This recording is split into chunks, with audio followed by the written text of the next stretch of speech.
Ikaw? Ikaw na bata ka.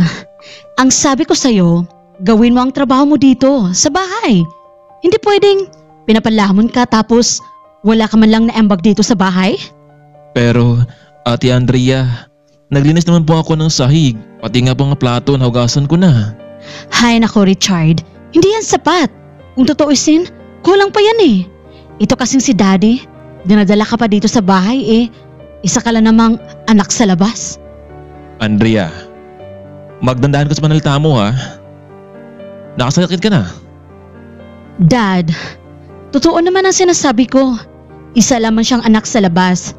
At hindi siya matatanggap ng pamilyang ito. Ang mas mabuti pa Dad, palayasin mo na lang ang batang iyan. Dahil kahit kailan, hindi namin ituturing na bahagi siya ng isang pamilya.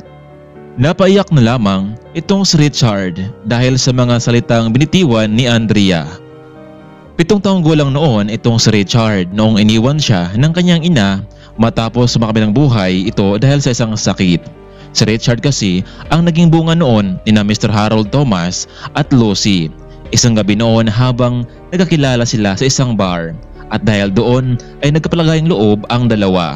Hindi alam ni Lucy na meron pala siyang totoong pamilya itong si Harold. Ang pakilala nito ay siyang binata, dahilan para pumatol itong si Lucy sa lalaki sa gabing iyon.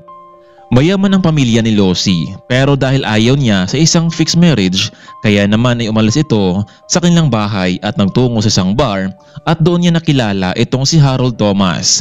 Matapos nang mangyayari sa kanilang dalawa ni Lucy at Harold ay nagpatuloy pa rin ang kanilang pagtatagpo sa bar. Hanggang lumipas ng ilang buwan ay pinagtapat ng dalaga sa lalaki na nagdalang tao ito at siya ang ama. Nalaman din ito ng pamilya ni Lucy kaya naman sobra tuloy ang galit ng mga magulang nito sa kanya at tuluyan siyang itinakwil. Harold, kailangan mo akong panagutan. Nagalit ang mga parents ko sa pangyayaring ito. Pero kung papakasalan mo ako, marahil magbabago ang kanilang pakikitungo sa akin. Lucy, hindi pwede. Ang totoo, nagsinungaling ako sa iyo. Ang totoo, meron akong asawa at 2 anak. Ano? Ang ibig sabihin nito ay pinaniwala mo akong binata ka? Pero hindi pala? Lucy, pasensya ka na kung hindi ko sinabi sa iyo ang lahat. Huwag kang mag-alala. Panagutan ko ang batang yan at ituturing ko siyang kasapi ng pamilya ko. Ilang taon ang nakalipas ay tuluyan ng isinilang ni Lucy ang anak nitong si Richard. Bagamat hindi sila kinasal ay sinunod pa rin ni Richard ang apelyido ng ama bilang Thomas. Paminsan-minsan lagi pa rin dinadalaw ni Harold ang mag-ina ngunit lingid ito sa kalaman ng kanyang tunay na pamilya. Hindi naman niya pwedeng pabayaan ang bata sa mga pangailangan nito. Pero may pagkakataon na wala sa opisina itong si Harold at wala rin sa bahay kaya naman ay nagdududa na ang kanyang asawang si Margaret kung saan nagpupunta ang lalaki. Isang araw noon, may nakapagbalita kay Margaret kung saan nagpunta ang kanyang asawa. Kaya naman sinundan niyang ginang. Hindi niya sukat akalain na ganito ang kanyang masaksihan. Sa isang apartment, sina Harold at Lucy at mula sa labas, kitang-kita ni Margaret ang paghawak ni Harold sa isang sanggol. Pumasok agad sa kanyang isipan ni Margaret na may ginagawang hindi maganda ang kanyang asawa. Pero kahit ganun pa man ang nangyari, ay hindi niya pinaalam at pinahalata ang sakit na ramdaman. Kaya matapos niyang makita ang lahat ng iyon, ay muli na lamang itong bumalik sa kanilang bahay. Mom, saan ka pa galing? Tinawagan kita sa opisina pero wala ka doon. At saka, bakit ganyan ang mukha mo, Mom? Meron bang nangyari sa'yo, Mom?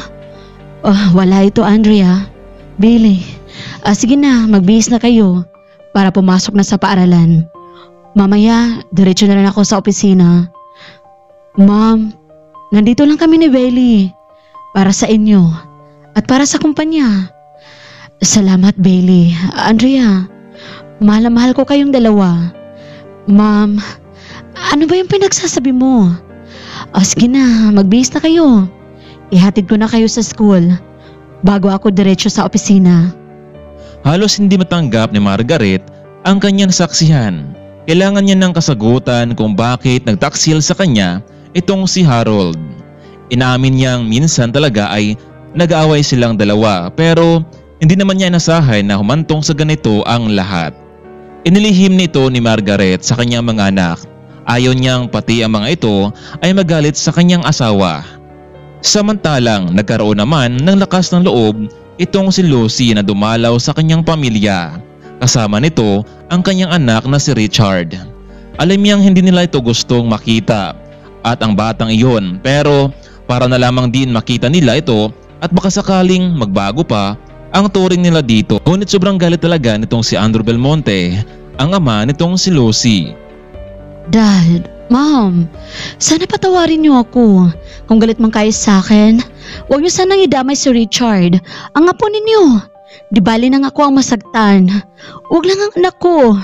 Lucy, kung sumunod ka pa sa kagustuhan namin, hindi sana maging ganito ang buhay mo. Nagkaroon ka ng anak pero walang kinikilalang ama? Andrew, baka naman muli nating tanggapin itong si Lucy sa pamamahay natin. Hindi ka ba naawa sa kalagayan nilang mag-ina? Cora, pues, panindigan niya itong ginawa niya. Matuto siyang mabuhay na wala sa poder natin. Itong pinili niya, hindi ba? Maraming salamat talaga, Mom, sa tulong niyo. Pero mukhang hindi talaga ako mapatawad ni Dad. Aalis na lang kami, Mom. Hindi ko alam kung kailan kami makakabalik dito ni Richard. Iha, ito, tanggapin mo. Kahit papaano ay makakatulong yan sa pagpalaki ng bata. Ma'am, 100,000? Sobra-sobra na po ito. Lucy, kung tutuusin nga, kulang pa yan eh. Pero kung sakaling may kailangan ka pa, tawagan mo lang ako, anak, ha. Huwag kang maghihiya sa akin. Mamimiss ko kayong dalawa ni Richard. Pero hayaan mo, pakumbinsihin ko ang dad mo na patawarin ka niya. Lola, aalis na po kami ni Mami. Napaiyak na lamang itong si Cora dahil sa naging buhay ngayon ng kanyang nag-isang anak na si Lucy. Kahit anong pakiusap nito sa kanyang asawa ay talagang manhid ito at ayaw patawarin ang kanyang anak. Samantalang sa mga oras na iyon ay muli nang bumalik sa kanyang inupahang maliit na bahay ang mag-ina. Napilitan siyang mangupahan dahil ang lahat ng access sa kanyang bangko ay pinakancel ng ama. Mabuti na lang at kahit papaano ay meron siyang sariling ipon at yun ang ginamit sa mga gastusin sa bahay. Nagpasalamat na rin itong si Lucy dahil nakatanggap siya ng ganong halaga mula sa kanyang mami Cora. Mami, bakit ganun? Bakit hindi tayo matanggap ni lolo ko? Meron ba tayo nagawa sa kanya na hindi maganda? Richard, bata ka pa. Hindi mo pa maintindihan ang lahat. Pero kung dumating na ang tamang panahon, sasabihin ko sa iyo ang lahat, anak. Si Daddy, bakit hindi siya natin kasama ngayon? Nasaan siya, Ma'am? Anak, abala sa trabaho ang daddy mo. Kaya minsan lang siya dumadalaw sa atin. Mami, sana balang araw magkasama tayo ni Daddy ng matagal para naman maging masaya tayo. Hindi na lamang napagsalita itong si Lucy. Pagkarating sa bahay ay natulog na rin agad itong si Richard. Samantalang hindi naman makatulog si Lucy sa kakaisip kung ano ang maging buhay ni Richard sa darating na panahon kung malaman niya ang katotohanan. Lumipas ng 7 taon ay nag-aaral na si Richard sa elementarya. Hatid sundo ito ni Lucy. Mabuti na lang at binigyan siya ng pera ng kanyang mama Cora at magamit niya ito sa pag-aaral ng kanyang anak at personal nilang pangailangang dalawa. Ngunit habang tumatagal, hindi napansin ni Lucy na may pagbabago sa kanyang sarili. Palagi lamang itong nahihilo kahit sapat naman ang kanyang pahinga. Dahil nag-alala sa kanyang sariling kalusugan ay matapos siyang mahihatid si Richard sa paralan ay dumiretso na ito sa ospital para magpakonsulta sa doktor. Ayon sa doktor ay meron siyang sakit na cancer na marahil ay namana ito mula sa pamilya at sa sumang palad ay nasa mataas na stage na ito. Hindi mapaniwala itong si Lucy. Sa dami-dami ng mga tao sa mundo sa kanya pa napunta, ang sakit na ito na kahit anong treatment pa ang kanyang gagawin, isang milagro na lamang ang magbabago nito. Labis ang pag-alala ni Lucy sa kanyang anak na si Richard. Alam niyang hindi ito tanggap ni Mr. Andrew Belmonte, ang lolo ni Richard, kaya naisip nitong wala siyang ibang pagpipilian kundi sa ama nito.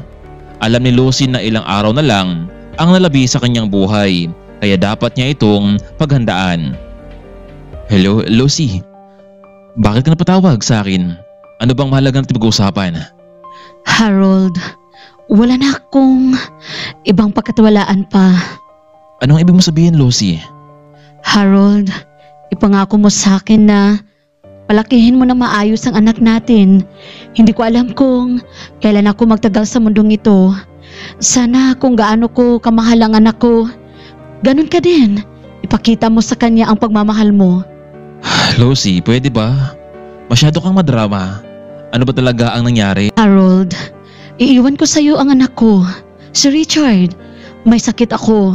Hindi ko alam kung kailan ako mawala dito sa mundo. Lucy, bakit ngayon mo nang sinabi sa akin to? Nagpatingin ka na ba sa doktor? Baka may solusyon pa ang lahat ng ito. Oo, Harold. Nagpatingin ako. Ang sabi ng doktor, wala nang lunas pa. Kaya sa araw na ito, ikaw na ang bahala sa anak natin. Alam kong sa mura niyang edad, marami pa ang mga pagsubok na darating sa kanyang buhay. Pero umaasa ako na sana damayan mo siya sa lahat ng bagay. Samantalang hindi naman inasahan ni Richard na marinig ang pinag-usapan ng kanyang mga magulang. Sa mura niyang edad ay naintindihan niya ang sinapit ng kanyang mami Lucy. Ilang buwan lamang ang nakalipas ay laking gulat nitong si Harold na may tumawag sa kanya sa phone. Magandang araw. Ito po ba si Mr. Harold Thomas? Opo, sino sila? Mr. Harold, nais naming ibalita sa iyo na nasa ospital ngayon si Lucy Belmonte at sa kasamaang palad, wala na siya. Narito, kasama ko ngayon ang bata at ikaw ang hinahanap nito. Pwede ba kayong pumunta dito para maayos na ang lahat? Sige po. Maraming salamat sa inyong pagtawag. Pupunta pa ako ngayon dyan. Eto na nga ang isa sa kinakatakutan ni Harold. Kapag sinama niya sa kanilang bahay itong si Richard, malaman ng lahat na meron siyang anak sa labas. Hindi niya alam kung matatanggap siya ng pamilya. Pero bilang isang padre de pamilya, ay meron siyang responsibilidad para sa bata. Daddy, wala na si Mami. Hindi ko alam kung saan ako ngayon titira ngayon. Huwag kang malala, Richard. Katulad ng napag-usapan namin ng Mami mo, sa bahay ka na tumira. Bakit, Dad? Hindi ka ba titira sa bahay namin? Richard, meron akong sariling bahay at panigurado akong magiging masaya ka doon. Ipapakilala kita sa mga kasamahan sa bahay. Maliwanag ba? Pero Dad, paano na yung apartment ni Mami? Richard, hindi naman sa atin yun eh. Nagbabayad lamang tayo dun buwan-buwan. Kaya simula sa araw na ito, sumama ka na sa akin, okay? Ilang araw ang nakalipas ay tuloy na ngang inilibing itong si Lucy. Iyon din ang araw na dadalhin ni Harold itong si Richard sa kanilang pamamahay. Dad, at sino naman ang batang kasama mo? Huwag mong sabihin na pinsan namin siya. At dito mo yan sa bahay patirahin. Makinig kayong lahat. Hindi niyo siya pinsan. Siya si Richard Thomas, ang nakabata niyong kapatid. Dad, nakababatang kapatid namin ni Belly? Paano nangyari yun? Makinig kayo. Anak ko rin siya sa ibang babae. Kaya dapat alagaan niyo siya. Kung ganun, Dad, niloko niyo si Mommy? Ma'am, wala man lang kayong action tungkol dito? Andrea, one time nahuli ko ang daddy niyo na may hawak na isang sanggol. Alam kong magagalit kayo kapag nalaman niyo ito. Kaya nilihim ko na lang kahit masakit sa akin. Pero ngayon, dinala niya sa pamamahay na ito na wala malang pasabi. Yan ang hindi ko matatanggap, Harold. Hindi namin matatanggap ang batang iyan sa pamamahay natin. Margaret, Andrea, wala na kayong magagawa pa sa desisyon ko. Anak ko rin siya at binabalaan ko kayo, huwag niyo siyang sasaktan. Ito rin niyo siyang kapamilya kung ayaw niyong magalit ako sa inyo. Sige na, alis na ako. Kailangan ko na pumunta sa opisina. Nasa high school na noon sina Andrea at Belly. Samantalang nasa elementarya pa lamang itong si Richard. Ikaw? Ikaw na bata ka? Akala mo siguro natutuwa kami na nandito ka sa poder namin, ha? Pwes, nagkakamali ka. Hindi ka kabilang sa pamilya na ito. Pasensya na po kayo kung naging ganito ang buhay niyo dahil sa akin. At talagang sinabi mo pa, sinira niyo ang reputasyon ng pamilya namin. Kaya ngayon pa lang, maghanda ka na. Kung gusto mong manatili sa bahay na ito, pwes, sundin mo ang lahat ng utos namin. Pero kung nagmamatigas ka, ayan, nakabukas naman ang pinto para sa'yo. Opo, Ate Andrea. Anong sinasabi mo? Huwag mo nga akong tawaging ate dahil hindi kita kapatid. Tawagin mo lang akong Ma'am Andrea at Ma'am Margaret. Alam mo, ang mabuti mong gawin ngayon, maglinis ka ng sahig, magdilig ka ng halaman. Para naman may silbi ka naman dito. Kung wala kang trabaho, pwes, wala ka ring makakain. Naintindihan mo? Opo, Ma'am Andrea. Ma'am Margaret. Hindi inasa ni Richard na ganito pala ang kanyang kinakantungan, lalo na ngayon na wala na ang kanyang Mami Lucy na magtatanggol sa kanya. Matapos maglinis ng sahig at magdilig ng mga halaman itong si Richard, ay inutusan pa ito ni Belly na maglinis at magwalis sa kanyang kwarto na sobrang kalat. Kaya naman sa buong maghapon sa mura niyang edad ay pagod na pagod ang bata. Paano kaya kung alis na ako dito? Hindi naman pala pamilya ang turing na sa akin. Bahala na kung saan ako mapunta. Ang mahalaga ay malayo ako sa kanila. Sa gabi ding iyon, habang nagpapahinga itong si Richard sa maliit na kwarto, ay lumapit sa kanya itong si Belly na may dalang pagkain. Oh, ito ng pagkain mo at huwag kang magreklamo kung ano ang ibibigay namin sa iyo. Kuya Belly, nasaan po ang ulam? Ulam? Bakit? Meron ka bang binigay sa amin na pera para pambili ng ulam? Mabuti nga at may kanin dito at tubig na binigay namin sa iyo. Isa pa, huwag mo akong tawaging kuya dahil hindi kita kapatid. Na-realize ni Richard na wala siyang kakampi sa bahay na iyon. Ang lahat ay walang gusto sa kanya. Kinabukasan na umaga dahil nasa trabaho sina Margaret at Harold, samantalang nasa eskwelahan naman sina Belly at Andrea, nakapagdesisyon itong si Richard na umalis na lamang sa kanilang bahay. Wala naman siyang mapapala sa kanila. Abalang katulong sa gawaing bahay ay nagkaroon ng pagkakataon itong si Richard na lumabas ng gate at tuluyang umalis. Hindi niya alam kung saan siya patungo ngayon. Ang gusto lamang niyang mangyari ngayon ay makawala sa mga taong wala namang pakialam sa kanya. Nagpatuloy lamang itong si Richard sa paglalakad sa may bangketa. Kumukulo ang sikmura dahil hindi pa ito kumakain ng argahan. Mas lalo siyang nagugutom matapos maamoy ang masarap na pagkain sa may karinderya. Ali, baka pwede makahingi po ako ng konting pagkain. Hindi pa kasi ako kumakain sa bahay ng agahan. Hoy, ikaw na bata ka, umalis ka dito. Bumalik ka na sa inyo kung saan ka man nanggaling. Hindi libre ang pagkain dito. Pwes, kung wala kang pera, edi maghanap ka ng paraan para makabili ka ng pagkain. Manang, pwede bang bigyan mo siya ng isang order? Ako na mabayad sa kanyang kinakain. Sige po sir. Pero dapat hindi nyo na siya binigyan pa. Mamihasa lamang ang mga ito eh. Naku sir, maraming salamat po. Ayos lang yun iho. Pagkatapos mo kumain, pwede ka nang umuwi sa inyo. Baka hinahanap ka na ng mga magulang mo. Sir, ang totoo po kasi wala na pong ina ko. Kaya wala na akong ibang matutunguhan. Nasaan tatay mo? Wala po silang pakialam sa akin. Kasi isa lang na po akong anak sa labas. Iho, kung ganun, bakit ayaw mong sumama sa akin? Marami pagkain sa bahay at may makasama ka doon. Naku sir, nakakaya po sa inyo. Hindi nyo makakilala kung sino ako eh. Alam mo Iho, gusto kong tumulong sa mga bata na katulad mo. Kaya sumama ka sa akin. Marami kayo doon at tiyak kong magiging masaya kayo at magiging kaibigan kayo.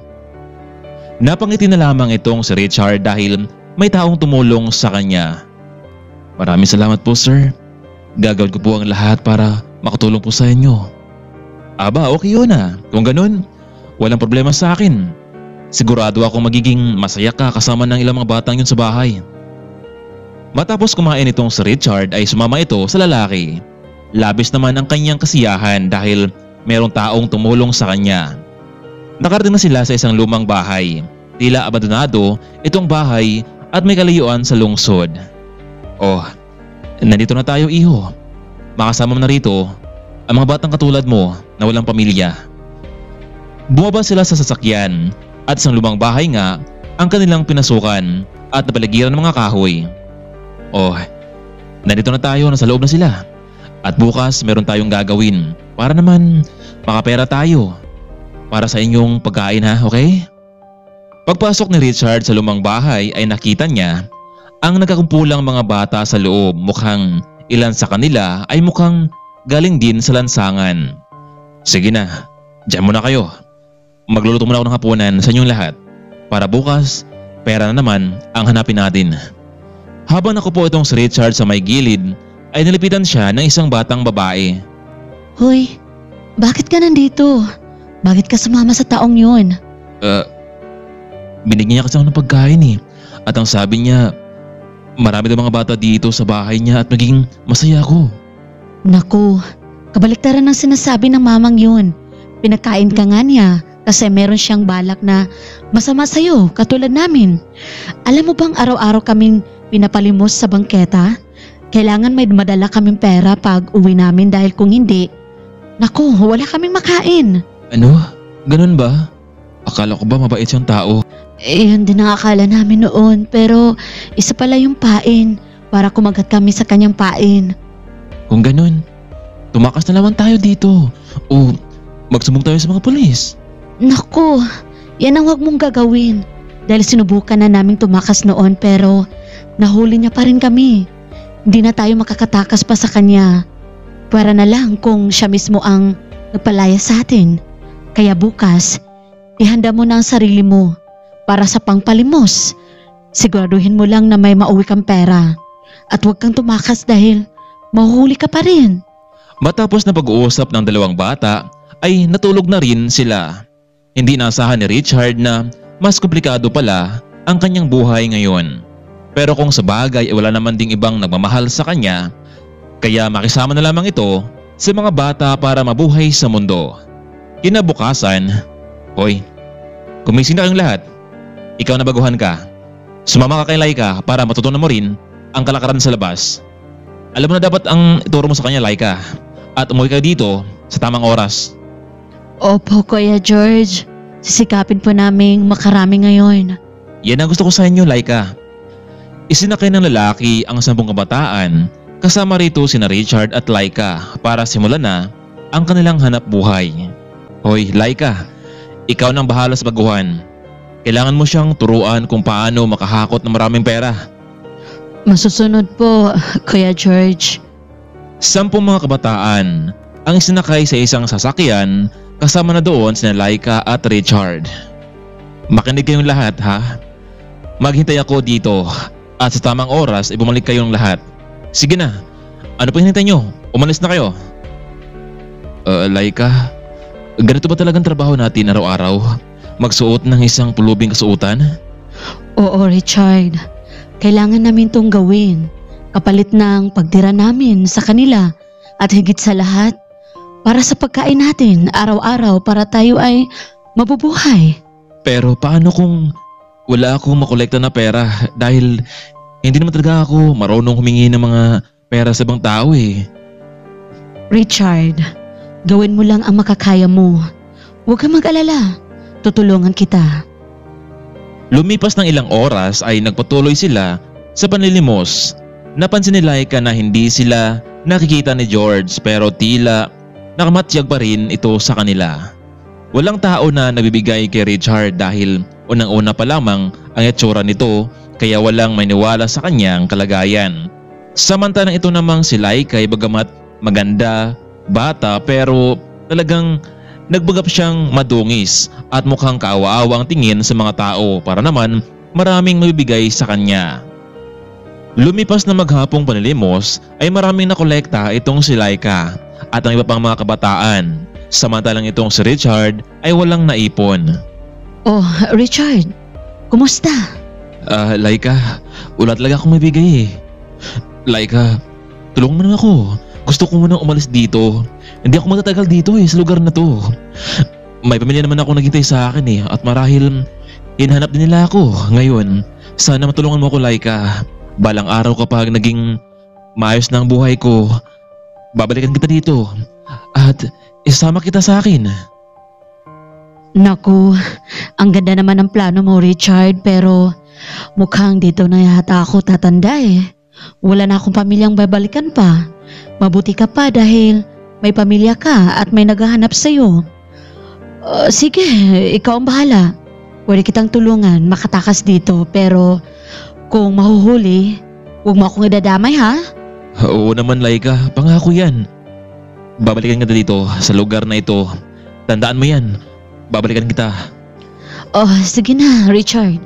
Doon tayo sa may likuran na wala makakita sa atin. At saka, mag-iingat ka. Ikaw din, Laika. Tuloy na ngang pinatakas ni Laika itong si Richard. Umaasa naman itong walang makahuli sa kanya. Maraming beses na kasi niya itong sinubukan at tumakas pero nahuli pa na ito ni George. Matapos niyang may hatid itong si Richard sa may likuran ng palengke ay muli na itong bumalik sa kanyang pwesto at nagpatuloy sa kanyang ginagawang panlimos. Samantalang habang palis naman itong si Richard sa naturang lugar ay merong lalaking sumusunod sa kanya. Mukhang nalaman nito na tatakas siya sa grupo kaya naman ay tumakbo siya palayo hanggang sa hindi na ito nakasunod sa kanya. Tuloy na nga nakatakas itong si Richard. Salamat kay Laika, ngunit problema ngayon kung paano mapawi ang kanyang gutom. Nagbakasakali siyang may mga taong mabibigay sa kanya ng kahit kaunting pera para makabili ng tinapay. At sa kabutihang palad, may ilang mga nabibigay sa kanya. Kaya naman kahit papaano ay nakabili ito ng ilang pirasong tinapay. Samantalang hapon na noon, uli nang nagtitipon-tipon ang mga bata dahil darating na si George. Ilang minuto lamang ang nakalipas, dumating na nga ang lalaki. Oh, kayong lahat, pumasok na sa loob ng sasakyan at alis na tayo.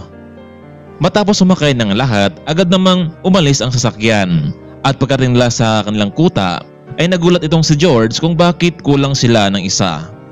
Teka lang, nasaan na maguhan dito? Bakit siyam lang kayo? Laika, hindi ba ang sabi ko sa'yo, bantayan mo siya? Pero, Kuya George, magkasama naman kami kanina. Marami kasing tao kanina kaya hindi ko na napansin na tumakas na pala si Richard. Nasaan ang kinita mo? Akin na. Oh, malaki ngayon ang kinita mo Aabot ng 2,000. Pero dahil sa kababayaan mo, hindi ka pa rin bibigyan ng pagkain. Yan ang magiging kabayaran mo at kaparusahan mo. Inasahan ni Laika na ganun talaga ang mangyari sa kanya. Sobrang nagalit sa kanya si George dahil pinagkatiwala dito ang bata pero sa halip ay tumakas pala ito sa grupo. Samantalang sa gabi ding iyon ay walang ibang pagpipilian itong si Richard kundi matulog na lamang sa ilalim ng tulay kahit papaano ay nagkaroon ng laman ang kanyang sikmura. Lumipas na mga araw ay walang direksyon ang bata kung saan talaga ang tungo nito hanggang isang umaga noon sa kanyang paglalakad sa di kalayuan ay napansin niya ang isang sasakyan na bumangga sa isang poste. Wala pang ibang dumadaan kaya naman sinubukan niyang buksan ang pinto. Mula sa labas nakita ni Richard na may isang tao sa loob at walang malay. Binuksan niya ang pinto, mabuti na lamang at hindi ito nakasarado. Nakita niya ang isang matandang lalaki na tila walang malay habang tumutunog naman ang kanyang phone pero hindi ito masagot. Hello? Andrew, nasaan ka? Bakit hindi mo sinagot ang tawag ko?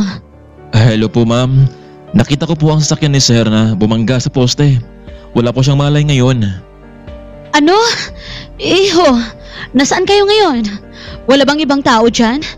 Pwedeng tumulong sa inyo? Wala po ma'am, pero tatawag po ako sa 911 para matulungan po kami. Hindi na mapakali itong si Cora sa nangyaring iyon sa kanyang asawa. Ilang minuto lamang nakalipas ay may tumawag sa kanya mula sa ospital na kailangan niyang pumunta agad-agad. Doc, kumusta na po ang asawa ko? Mrs. Belmonte, sa ngayon, mabuti na kalagayan ng asawa mo. Hinintay lang namin na magising siya. Mabutin lang at walang masyadong galos itong apo nyo at tumawag si Nunuan. Dok, nasaan ba ang bata? At gusto ko siyang makausap. Ayun, nasa loob ng kwarto. Sinamahan ng pasyente. Sige, Dok. Pupuntahan ko muna sila. Binuksan ni Cora ang pintuan. Nakita niya ang asawa na may nakakabit na mga aparato sa kanyang katawan. Pero gaya ng sabi ng doktor ay makarecover lamang ito. Nakita ni Cora ang batang lalaki habang nakaupo ito at tila may malalim na iniisip. Iho, ikaw ba ang tumulong sa asawa ko na madala dito sa ospital? Opo ma'am. Nakita ko kasi sa sasakyan habang naglalakad ako. Ha? Naglalakad ka lang? Wala kang kasama? Hindi ka ba natatakot? Hindi naman po ma'am. Hindi ako natakot eh. Nasaan ba ang mga magulang mo? Bakit hindi mo sila kasama? Wala na po ang nanay ko dahil sa sakit. Yung tatay ko naman, mayroong tunay na pamilya at anak lamang ko sa labas. Hindi ako tanggap ng kanilang pamilya. Kaya yun, umalis na ako sa kanila. Siguro nga, ganito talaga ang buhay ko ngayon. Lalo na wala na si nanay. Bahala ng buhay ko. Iho, anong totoong pangalan ng nanay mo? Pwede ko bang malaman? Losi Belmonte po ma'am. At Harold Thomas naman po ang tatay ko. Ha? Ganun ba? Sigurado ka ba na ang pangalan ng nanay mo ay Losi Belmonte? Opo ma'am. Kilala niyo ba ang nanay ko? Oo, kilala ko ang nanay mo. Kung ganon, ikaw pala ang pinagbuntis noon ni Losi? Totoo? Wala na si Losi? Bakit po ma'am? Sino po kayo sa buhay ng nanay ko? Maya-maya lamang ay biglang nagising itong si Andrew at hindi niya alam kung ano ang nangyari sa kanya. Cora, bakit nandito tayo sa ospital? At sino yung batang to? Paalisin mo sa harapan kong yan. Tingnan mo ang kanyang itsura. Paalisin mo siya ngayon na. Pakiusap. Andrew, hindi mo siya pwedeng palayasin. Alam mo bang ang batang ito ang tumulong sa'yo para madala ka dito sa ospital? Kaya malaki ang utang ng loob natin sa batang ito. Isa pa, marami ka pang dapat malaman tungkol sa anak nating si Losi. Pwede ba Cora? Ginagawa ko na ang lahat para mahanap si Lucy. Wala na nga akong sapat na tulog para makita ko siya pero wala eh. Andrew, wala ka bang naalala sa batang ito? Titigan mo siya na mabuti. Wala ba siyang kahawig? Lalo na yung mga mata niya. Cora, kung mayroon kang gustong sabihin sa batang ito, sabihin mo na. Huwag mo na akong mahirapan pa. Paglabas ko dito, ipagpatuloy ko pa rin ang paghahanap kay Lucy. Marami akong magkakamali sa kanya. Gusto kong humingi sa kanya ng tawad at maitama ang lahat. Andrew, wala na. Huli na ang lahat. Hindi mo na may babalik pa si Lucy. Cora, ano bang ibig mo sabihin? Makinig ka, Andrew. Ang batang itong nasa harapan mo ngayon, siya si Richard Belmonte Thomas, ang anak ni Lucy at ni Harold Thomas. Cora, hindi kita maintindihan. Andrew, wala na si Lucy. Pumanaw na siya dahil sa isang sakit. At itong batang ito, ang kanyang anak na pagalagala na lamang sa bangketa na siyang tumulong sa'yo. Hindi ito maaari, Cora. Bakit nangyari ito sa kanya? Dapat ako ang sisihin sa lahat ng nangyari sa kanya kay Lucy. Andrew, huwag mo nang sisihin ang sarili mo. Alam mo ba, tumira itong si Richard sa kanyang tatay noon pero dahil anak lamang siya sa labas, hindi siya itinuring pamilya.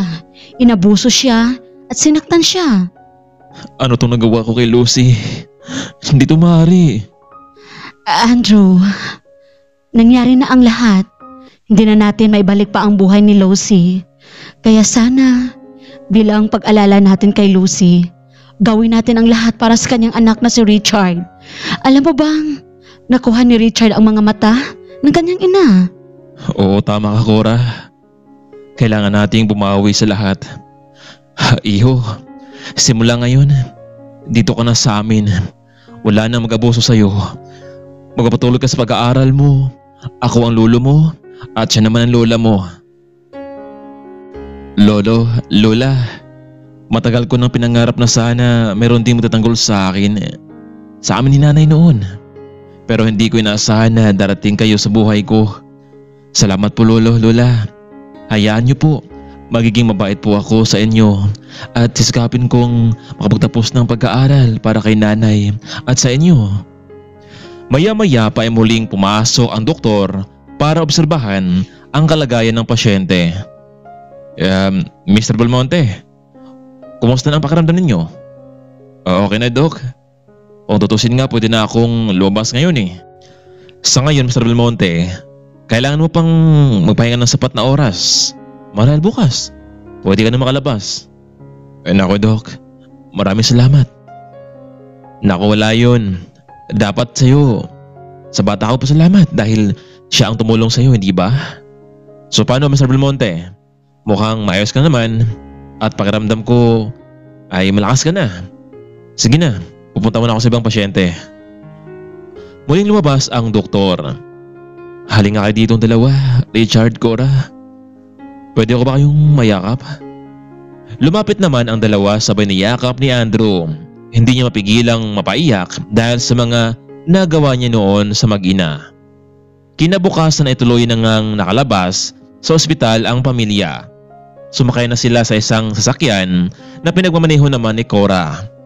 Pagkarating sa bahay ay nagulat itong si Richard dahil sobrang laki pala ng bahay na iyon.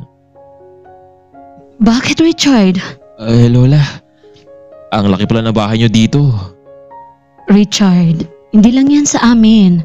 Kung anong meron sa amin, magiging sayo na rin ito. Sa araw na iyon ay doon na nga nakatira itong si Richard at pinagpatuloy nito ang kanyang pag-aaral hanggang sa nakapagtapos siya sa kolehiyo.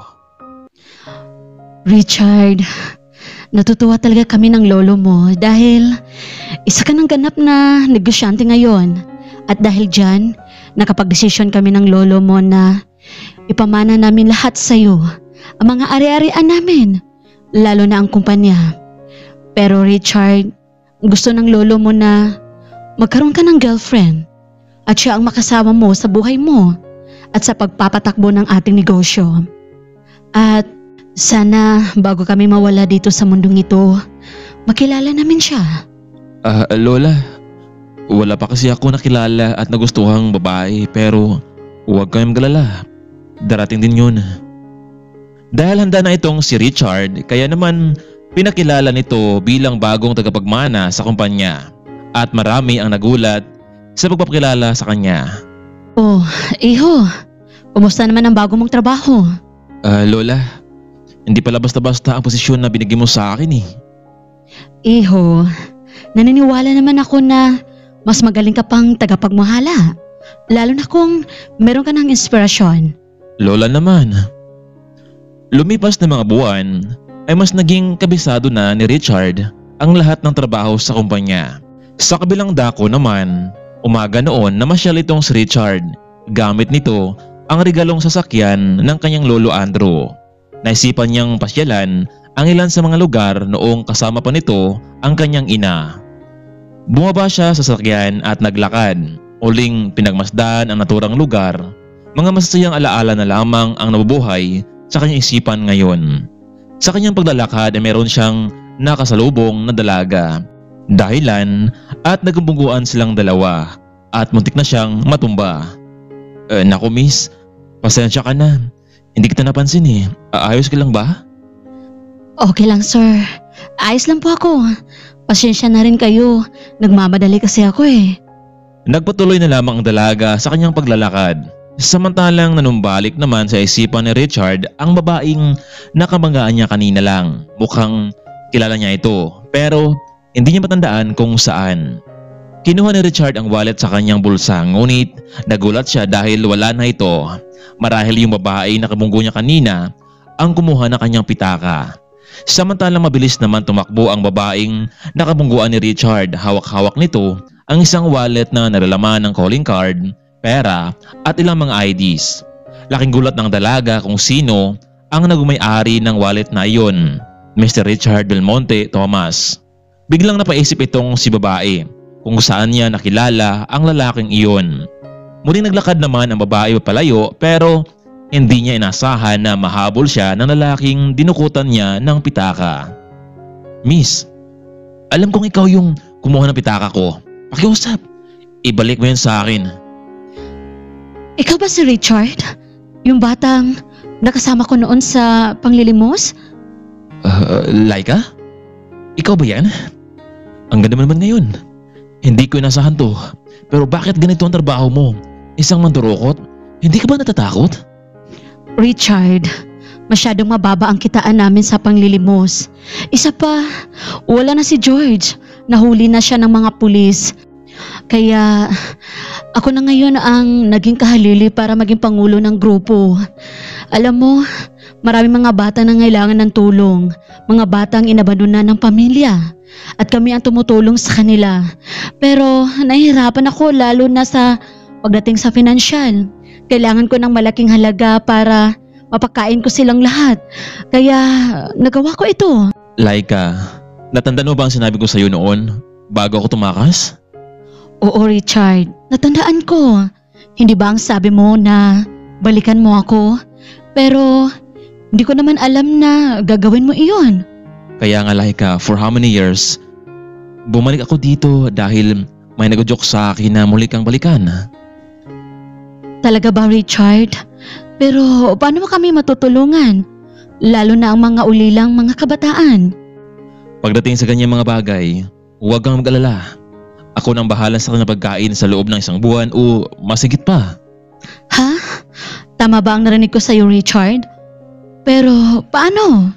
Alam mo, nagsumikap ako. Ginawa kong lahat dahil may pangako sa iyo. Tara, sumama ka muna sa akin. Kumain muna tayo sa labas. At pagkatapos, bibili tayo ng mga pagkain para sa mga batang tinulungan mo. Pasensya ka na, Richard. Oh, ito na pala yung wallet mo.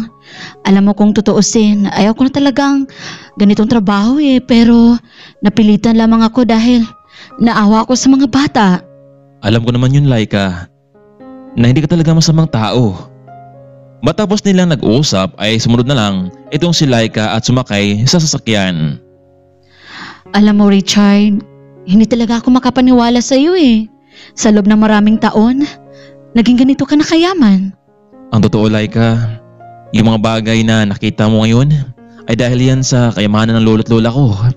At ako ang nagpatuloy sa kanilang nasimulang negosyo.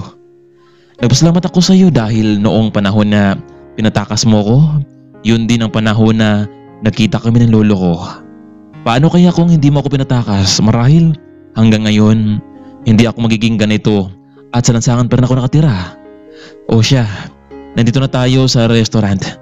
Pumili ka na ng gusto mong kainin at pagkatapos natin kumain, bibilang kita ng mga bagong damit. Pero Richard, nakakahiya naman. Baka sabihin mo na inaabuso ko na ang kabaitan mo. Kulang pa to, Laika, bilang kabayaran ko sa pagligtas mo sa akin. Ang gusto ko nga, kung papayag ka, magtrabaho ka sa akin sa kumpanya bilang isang sekretary. Pero Richard, anong alam ko sa ganyang trabaho ni hindi nga ako nakaapak ng high school dahil wala na rin ang mga magulang ko noon. Alam mo, Laika, hindi pa uli ang lahat. Pwede ka pang mag-aral kahit sa bahay lang. Huwag kang mag-alala sa mga bata. Mag-aaral din sila para naman hindi na sila gumawa pa ng masama. Richard, panigurado akong malaki ang magagastos mo sa amin. Gaya na sabi ko sa iyo kanina, kulang pa ito. Matapos nilang kumain at namili ng mga pagkain sa mga bata ay dumiretso na sila sa isang shopping mall para bilhan ng mga bagong damit ang dalaga na akma sa kanya. Mas lalong lumitaw ang ganda mo, Laika. Pero kahit hindi ka man nakasuot ng ganyan ganda, ang totoo, maganda ka pa rin. Siguro marami nang naligaw sa'yo o baka naman may boyfriend ka na. Naku, Richard, boyfriend? Wala pa akong boyfriend. Wala akong oras mga ganyang bagay. Mas gugustuhin ko pa ngang igugol ang oras ko sa mga bata. Kung ganun, kung may manligaw sa'yo, pwede pa pala. Depende kung makatulong sa akin at higit sa lahat, responsableng tao. Richard, maraming salamat sa mga nabili mo sa amin. At saka, ang mamahal ng mga ito. Yung tungkol naman sa ino-offer mo sa akin, pag-isipan ko na mabuti. So paano? Dito na lamang ako. Teka lang Laika. Ano bang totoo mong pangalan at paano kita mahanap? Ako nga pala si Laika Sanchez. Diyan lang ako nakatira sa may Bagong Bayan Street, yung unang bahay. Sige Laika. Masaya ako at nagkita tayong muli. Pwede ba kitang dalawin minsan kapag wala akong trabaho? Oh, sige. Wala namang problema sa akin. Ito nga pala ang contact number ko. Para naman makapaghanda ako. Sige na Richard. Bababa na ako. Teka lang Laika. Mag-ingat ka. Biglang hinalikan ni Richard ang bisngi nitong si Laika. Kaya naman, nabigla ang dalaga. Sige na Richard. Alis na ako. Pagkababa ni Laika ay napangiti itong si Richard.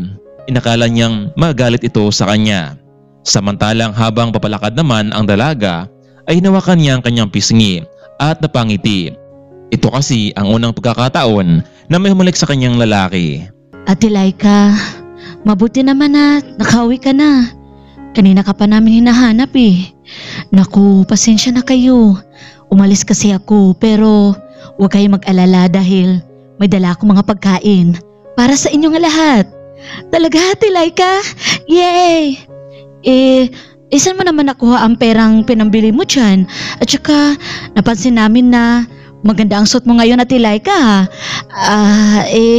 Nagkita kasi kami ng dati kong kaibigan at binigyan niya ako ng pera para pambili natin ng pagkain sa loob ng isang buwan. Naku Ate Laika, kung ganun, hindi na tayo magugutom pa. Yes, hindi na tayo magugutom pa. Alam niyo ba, hindi lang yon. Ang sabi niya, pwede ba kayong mag-aral? Sagot niya ang lahat. Pero Ate Laika, talaga bang kaibigan mo siya o bago mong boyfriend? Naku, hindi ko pa siya boyfriend ha. Talagang mabait lang si Richard. Malay natin sa mga susunod na araw. Nandito siya para dalawin tayo. Hindi nga nagkamali itong si Laika. Ilang araw lamang ang nakalipas ay dumalaw itong si Richard. Nakita ng lalaki na marami mga bata na inalagaan ni Laika, kaya pala ginawa niya ang lahat para sa mga ito. Lola, meron akong babae na gustuhan. Maganda siya, mabait at responsable. Mabuti naman kung ganun Richard. Ano bang family background niya sa babae na gustuhan mo? Lola, ang babaeng ito, siya yung tumulong sa akin noon para tumakas sa masamang tao. Wala na rin siyang mga magulang at lumaki mag-isa. Gusto ko siyang kunin bilang sekretary ko sa kumpanya. At higit sa lahat, siyang babaeng gusto kong maging nobya ko. Aba, kung ganun iho, wala naman kaming magagawa dyan eh. Kung siya talaga ang gusto mo, ang sa amin lang, gawin mo ang lahat para sa kumpanya natin. Ilang araw lamang mula noong nagkausap sila ay pinakilala ni Richard ang dalaga sa kanyang pamilya at sumang-ayon naman sila na pag-aralin si Laika. Samantalang ilang taon na rin ang nakalipas mula noong umalis sa pamilyang Thomas itong si Richard. Walang araw na hindi nag-alala itong si Harold dahil sa paglayas ng kanyang anak. Ngunit wala siyang nagawa dahil siya naman ang may pagkakamali kung kaya malaki ang galit ng kanyang pamilya kay Richard. Dad, hanggang ngayon ba? Yan pa rin ang iniisip mo, ang anak mo sa labas? Nandito naman kami ni Andrea. Wala nang paramdam yung lalaking yan. Siguro wala na yan. Huwag kang masalita ng ganyan, Belly. Porket nakapagtapos ka ng pag-aaral at yung kapatid mo at may trabaho na kayo? Dad, hindi kami papayag na mangimasok na naman yung lalaki yan sa buhay natin at bibigyan mo siya ng pamana? Magkagulo tayo, Dad. Isa pa, kaming dalawa lang ni Andrea ang magpatuloy ng negosyong ito. Sa katunayan nga, makipagkita kami ngayon sa supplier ng produktong inangkat natin. Kapag nakita namin ang CEO na yon, mas magiging kilala tayo at malakas ang kumpanya natin. Bahala kayo. Ang sa akin lang naman, ito rin yung siyang kapatid, si Richard. Dad, mula sa araw na ito, huwag mo na siyang ipaalala sa amin dalawa dahil wala siyang makuha sa amin kahit konting kusing. Matapos nila mag-usap ay umalis na rin itong si Belly. Samantalang naiwan naman sa kanilang bahay itong si Harold. May edad na kasi ito kaya naman pinagkatiwala nito sa kanyang dalawang anak ang negosyo. Sa mga oras na ayon ay naisipan ni Harold na hanapin ang anak sa social media sa pangalang Richard Belmonte Thomas. Nakita niya ang isang larawan ng isang binata na may talagang kahawig ng kanyang inang si Losie. Mabuti na lang at may nakalagay na contact number, kaya naman ay sinave niya ito at tinawagan. Hello? Sino to? Ito ba si Mr. Harold Belmonte Thomas? Ako nga, pero sino sila? Richard, kumusta ka na? Ako to, ang Daddy Harold mo. Sorry kung napabayaan na kita. Hindi ko naman ginusto na mangyari to sa'yo eh. Daddy Harold, paano mo nalaman ang contact number ko? Hinanap ko sa social media ang pangalan mo at hindi nga ako nabigo. Miss na kita anak. Okay lang bang magta tayo at mag-uusap tayo ng personal? Sige Dad, wala pong problema sa akin yun. Kailan ba? Pwede bang mamayang hapon sa may isang restaurant na palagi nating pinupuntahan noon ng Mami Losie mo? Sige Dad, mamaya magkita tayo doon. Tatawagan na lang kita kapag nandun ako. Sige Richard, maraming salamat. Sa hapon na iyon ay nagbihis itong si Harold at nakita ni Margaret na tila may lakad dito. Harold, saan ang punta mo? Mukhang nakasuot ka ng panglakad ngayon Gusto ko lang magpahangin sa labas, Margaret. Parang naman maiba ang kapaligiran. Harold, huwag ka nang gumawa pa ng kalukuhan ha. Matanda na tayo. At kapag nalaman ito ng mga anak mo, hay nako, iwan ko na lang sa'yo. Kung hindi ka maniwala sa akin, sumama ka sa akin para malaman mo talaga ang ginagawa ko. Huwag na. Wala naman ako mapapala dyan eh. Dahil ang mga anak lang natin ang namamahala sa ating negosyo. Yun naman pala. Sige na. Kung hindi ka sama sa akin, alis na ako. Lumabas na itong si Harold para magkita sila ni Richard at umalis na rin ito sakay ng kanyang sasakyan. Nakita ni Belly ang pag-alis ng sasakyan ng ama, kaya naman tinawagan nito ang kanyang ina. Hello ma'am. Saan pupunta si Daddy? Bakit umalis siya? Hay nako iho. Gusto daw niya mapag-isa. Pero mukhang nagdududa ako eh. Pwede mo bang sundan ang daddy mo? Para malaman natin kung ano ang kanyang ginagawa. Sige ma'am. Susundan ko siya. Sinundan ni Belly ang kanyang ama at nakita nito na bumaba sa isang espesyal na restaurant. Ano kaya gagawin ni Daddy dito? Matapos may parking ni Harold ang sasakyan, ay lumabas na ito at pumasok sa loob. Ganon din naman itong si Belly. Pagkapasok ni Harold sa di kalayuan, ay natanaw niya ang isang gwapong binata na nakapormal ang kasuotan at tila yun na nga ang kanyang anak na si Richard. Dad, I miss you. Wow, ikaw na ba yan anak? Ano bang trabaho mo ngayon at mukhang asensado ka na? Dad, mula noong umalis ako, marami mga bagay na dumating sa akin at inakala kong hindi na ako magbabago pa. Pero ginawa ko lahat yun bilang inspirasyon para magpatuloy sa buhay. Sorry anak kung hindi kita napaglaban sa mga kapatid mo dahil naging mahina ako. Ayos lang yun Dad, ang mahalaga ngayon ay nagkita pa tayo. Pero Richard, gusto kong bigyan kita ng mana mula sa Thomas family. Karapatan mo yun. Dad, ito bang lalaking to si Richard at talagang nakipagkita ka pa sa kanya? Ikaw naman lalaki ka, ang tapang mo namang magparamdam sa amin.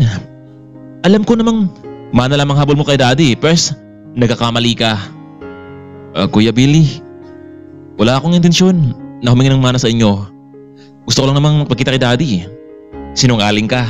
At higit sa lahat, huwag mo akong tawagin kuya dahil hindi kita kapatid.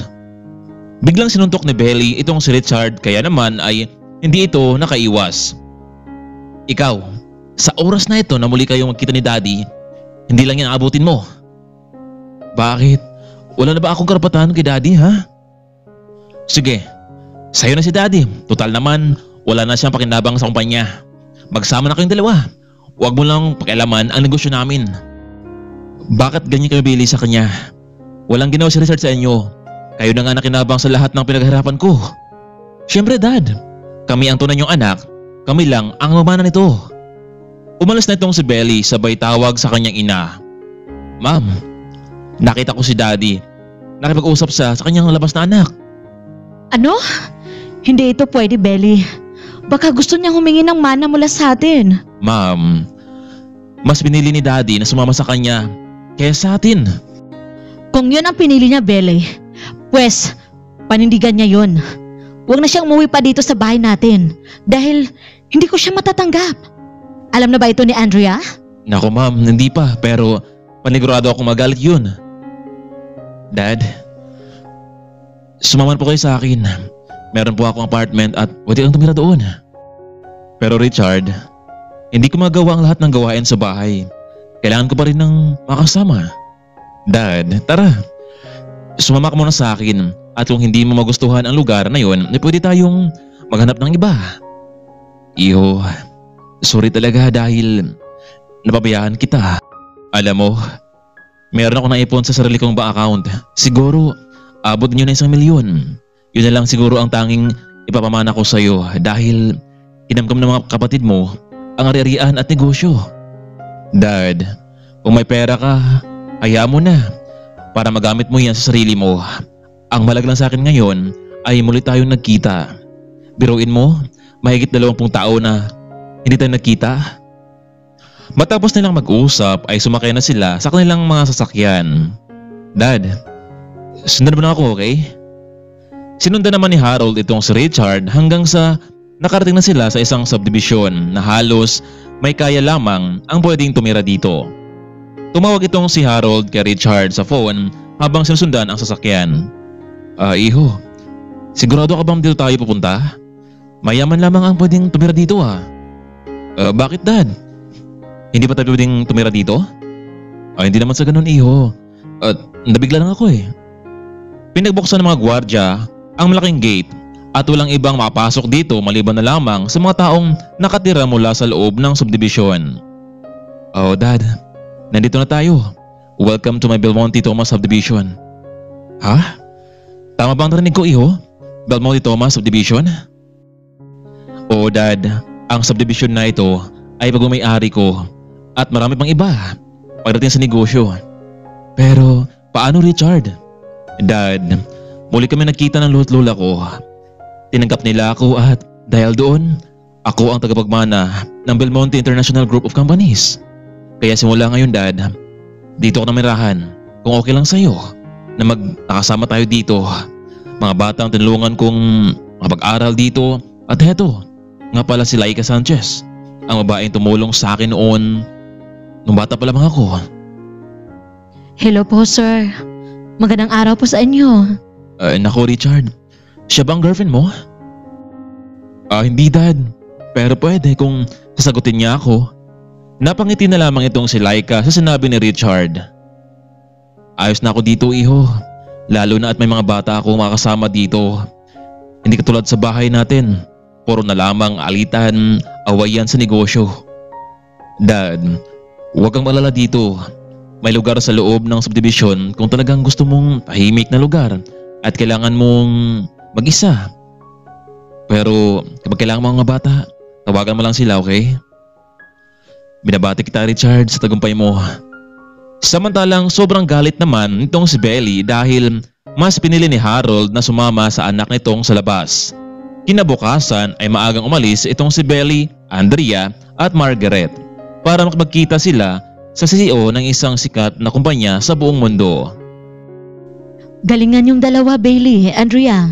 Kapag nakuha natin ang deal na ito, sigurado akong malaki ang kitaan ng kumpanya natin kahit wala na ang daddy nyo. Huwag kang mag-alala ma'am, kaya namin to.